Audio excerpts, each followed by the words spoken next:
어느 날 저녁, 나는 친구들과 함께 서울 외곽에 위치한 작은 마을로 캠핑을 가기로 했다. 우리 4명은 오래된 친구였고 자연 속에서 보내는 시간이 필요하다고 느꼈다. 마을 근처에는 유명하지 않은 작은 산이 있었고 그곳에 꽤나 아름다운 호수가 있다고 해서 그곳에 캠핑을 가기로 했다. 우리는 점심쯤 도착해서 텐트를 치고 맛있는 바비큐를 즐기며 시간을 보냈다. 하지만 날씨가 조금씩 흐려지기 시작하면서 비가 올 것 같은 느낌이 들었다. 다행히도 예보에는 날씨가 좋다고 했기 때문에 우리는 그냥 신경 쓰지 않기로 했다. 어두워지기 시작할 때쯤 우리는 모닥불을 피우고 둘러앉아 이야기를 나누었다. 그때 한 친구가 여러분, 이 근처에서 흉가 이야기를 들은 적 있나요? 라고 물었다. 나는 처음 듣는 이야기여서 호기심이 생겨 물어보았다.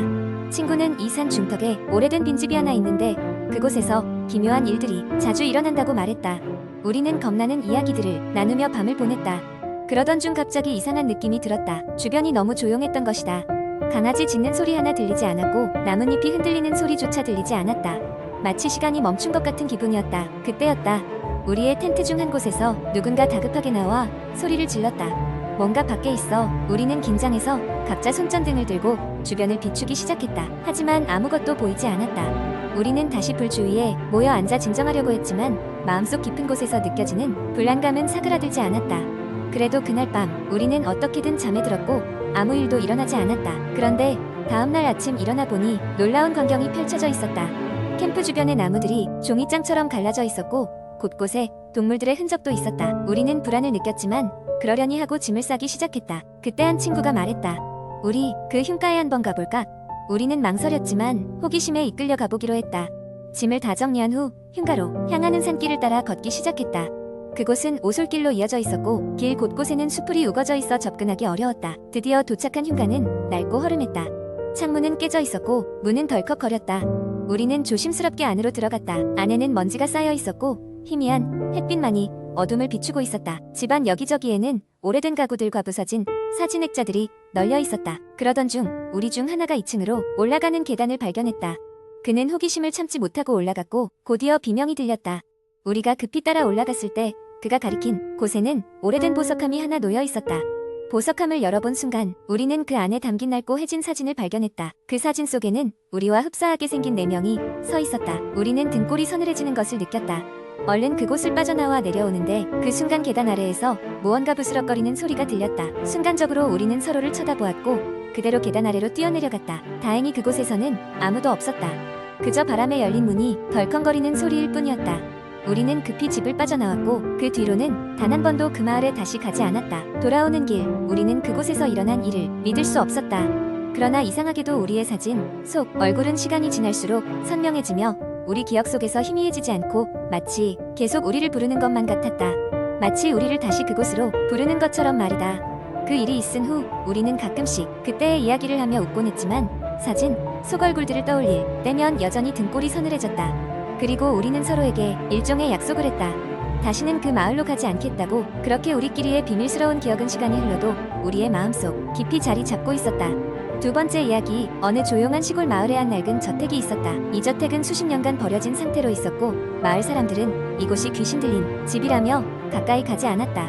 여름이 되면 특히 더위 저택에 대한 이야기가 돌았는데 과거에 이곳에서 끔찍한 사건이 일어났다는 소문 때문이었다. 이 집에는 가족이 살고 있었는데 어느 날 밤 가족 모두가 흔적도 없이 사라져버렸다. 경찰이 조사를 했지만 사건의 실마리는 전혀 잡히지 않았고 결국 미제로 남게 되었다.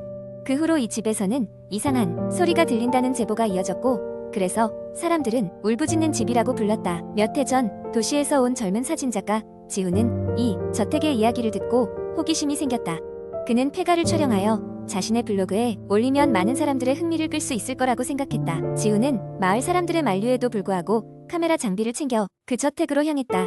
저택에 도착했을 때 지우는 문이 부서져 흔들리며 열리는 것을 보고 순간 섬뜩함을 느꼈다. 하지만 담대한 그는 집 안으로 들어가 사진을 찍기 시작했다. 벽에는 누군가가 흠집을 내어 만든 자국이 여기저기였고 바닥에는 먼지와 함께 낯선 발자국이 어지럽게 나 있었다. 방을 하나하나 살펴보던 지우는 2층 한 방의 바닥에 누군가가 그린 원형의 문양을 발견했다. 이상한 기분에 휩싸였으나 그는 사진을 찍으며 계속 기록했다.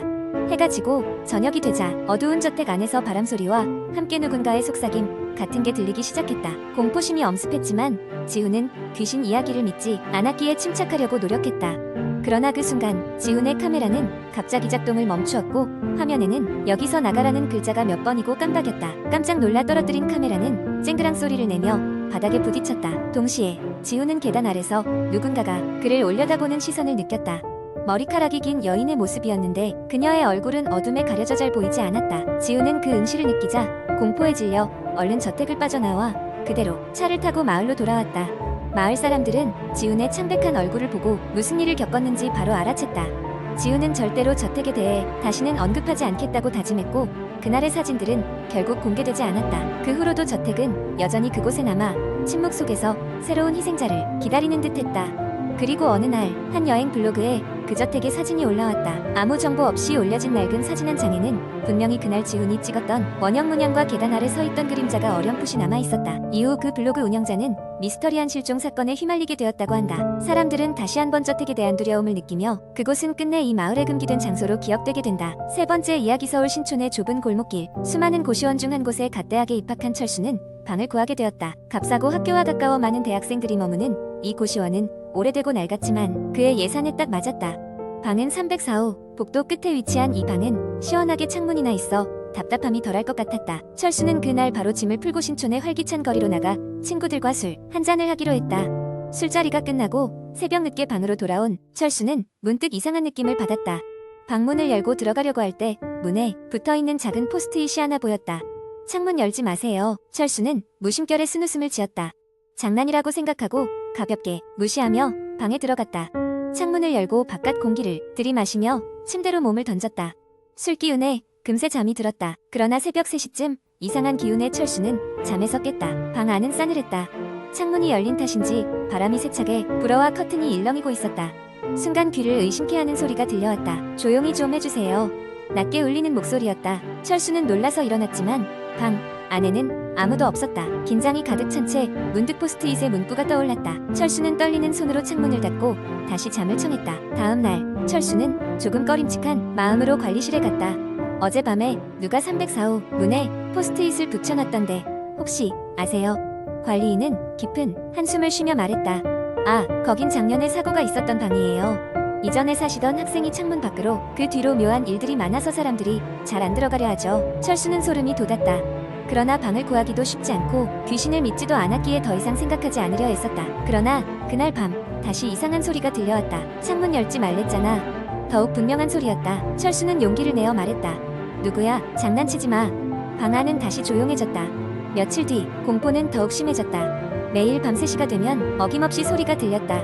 철수는 잠을 제대로 잘 수가 없었다. 점점 기운이 빠졌고 학업에도 지장이 생겼다. 더 이상은 참을 수 없다고 생각한 철수는 기숙사로 이사를 결정했다. 방을 나가기로 한 날 밤 철수는 마지막으로 304호에 들어가겠다고 결심했다. 또 다른 포스트잇이 붙여 있었다. 도와줘. 철수는 마지막 용기를 내어 방에 들어갔다. 그때였다. 창문이 저절로 열리며 살을 애는 찬바람이 방 안을 휘젓기 시작했다. 그리고 창문 너머로 저 멀리서 희미하게 웃고 있는 한 여자의 얼굴이 보였다. 철수는 비명을 지르며 방을 뛰쳐나왔고 이 일을 누구에게도 말하지 않기로 마음먹었다.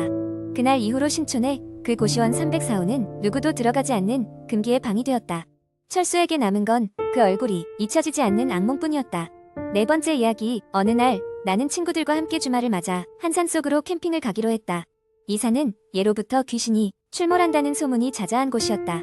하지만 우리들은 그런 소문을 전혀 믿지 않았고 오히려 모험심에 불타올랐다. 어두운 밤 산속 깊은 곳에 텐트를 치고 불을 피운 우리는 둘러앉아 담소를 나누었다. 불빛이 깜빡거릴수록 숲속의 어두움이 더욱 짙게 느껴졌다. 바람이 나뭇잎을 스치듯이 불어올 때마다 섬뜩한 소리를 내고 있었다. 그러다 한 친구가 슬며시 공포 이야기를 꺼냈다. 예전에 이 산에는 한 소녀가 살고 있었다고 해. 불행하게도 산사태가 나서 마을 전체가 묻혀버렸지. 그 소녀의 영혼이 아직도 이 산을 헤매고 다닌대.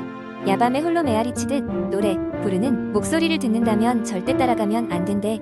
다들 웃어넘기며 그런 얘기는 그냥 부풀려진 전설일 뿐이라고 했지만 이상하게도 내 머릿속에선 지워지지 않았다.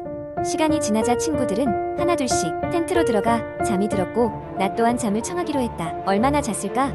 갑작스럽게 정신이 번쩍 들었다. 숲속 어디선가 아련한 노래 소리가 들려왔다. 처음엔 내가 꿈을 꾸는 줄 알았다. 하지만 그 노랫소리는 점점 더 선명해졌고 마치 누군가가 내 이름을 부르며 초대하는 듯한 느낌을 받았다. 나는 본능적으로 그쪽으로 시선을 돌렸다. 외딴 숲길, 나무들 사이로 흐릿한 형체가 보였다. 긴 머리칼을 늘어뜨린 소녀가 살며시 미소 지으며 나를 보고 있었다. 순간 소름이 돋았다. 발걸음을 뒤로 하려던 내 몸은 왜 그랬는지 모르게 그 소녀를 향해 다가가고 있었다. 머릿속에서는 그저 꿈이라고, 이성은 그러지 말라 외쳤지만 다리는 멈추지 않았다. 점점 가까워지자 소녀는 갑작스럽게 사라졌고 나는 어느새 깊은 숲속에 혼자 서 있었다. 앞도 뒤도 어디가 어딘지 알 수 없어 발길을 되돌려야 하나 망설이던 그때 뒤에서 누군가가 내 이름을 속삭였다. 돌아보았지만 아무것도 보이지 않았다. 뭔가 차가운 공기가 목덜미를 스칠 때 나는 땀에 젖은 채로 소리를 지르며 그 자리를 뛰쳐나왔다. 동이 터오면서 겨우 길을 찾아 돌아올 수 있었고 친구들은 나의 창백한 얼굴을 보고 놀랐다. 나는 밤새 경험한 일을 모두 얘기했다. 친구들은 처음엔 장난치는 줄 알았지만 나의 진지한 표정을 보고선 슬슬 무서운 표정을 짓기 시작했다. 결국 우리는 그날 아침 일찍 짐을 싸고 산을 내려왔다. 그 이후로도 그 산속의 일들은 나를 한동안 괴롭혔다. 낮에도 밤에도 그 노래가 계속 귀에 맴돌았고 누군가가 내 이름을 부르는 듯한 환청에 시달렸다. 전문가의 도움을 받아서야 간신히 그 일을 잊어갈 수 있었다. 하지만 여전히 가끔은 밤하늘을 바라볼 때 그날의 소름 끼치던 순간이 떠오르곤 한다. 그리고 나는 다시는 그런 소문난 장소에는 가지 않겠다고 다짐했다.